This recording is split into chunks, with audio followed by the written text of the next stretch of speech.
Hi and welcome to another edition of Friendly Plastic TV. I'm your host Linda Peterson of Linda Peterson Designs. And today I'm going to show you how to create your own custom colors using ArtEmboss copper metal and a little bit of soldering. So, are you ready to get started? Let's go!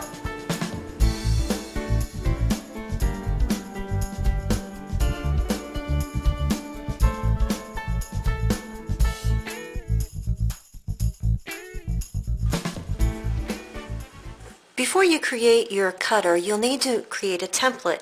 I use a piece of index card and I fold it on one edge. Then I simply draw my shape with an ink pen and cut it out with a pair of scissors.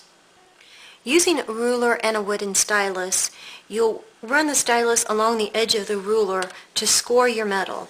Now I'm doing this approximately a ½ inch down from the side. It doesn't matter, you don't have to measure, it doesn't need to be precise, but then you'll fold up alongside the metal, alongside the ruler, you'll fold over. Now the reason we're doing this is to provide reinforcement for the top of your cutter. And flatten your metal down with your wooden stylus. Do not use your fingers or you'll be sorry. Really, you will. Now I have my pattern laid flat, and you'll want to start your cutter in the middle of one of your lines. You won't start it on the corner. So what I'm going to do is I'm going to use this point right here. I'm going to lay my metal down and I'm just going to put a little dot where I want my angle. And then I will match that line up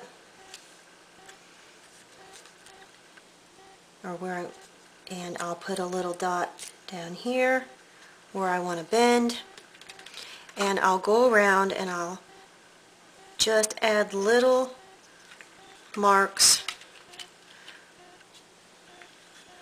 with my marker here, and we have one more. Now obviously on this side it's going to overlap. Now that I have my guide marks, I can simply lay my ruler down onto the metal and score a straight line at each place that I want to bend. Now that I have my score lines made, I'll go back and I'll place my ruler down and I'll bend up against the ruler, creating a nice sharp corner, and bend back. Trim off the excess metal. Now refine your shape. Your actual shape may appear just a little larger than your original shape, and that's okay. You can always adjust it later. Now in order to make this permanently attached, we're going to solder this, and before we add the solder, I need to add a little bit of flux to the area that we'll be soldering. I'm also using a soldering iron with a rheostat. This helps control the heat, and I have this set on about a number 8. Hold the area firmly with pliers that you're going to solder. Do not hold this with your hands because the solder is very hot. Pick up a little bit of solder and begin to tack it onto the copper cutter. Now I'm just going to smooth out my solder lines. Once you have finished with your cutter, you can check it against your pattern and get it as close to it as possible. Now if you have some wavy lines here, one of the easiest ways to remove those is to take a pencil or something with a flat surface and just run that along the edge of your table. And that will straighten out any lines that you have that might be a little crooked.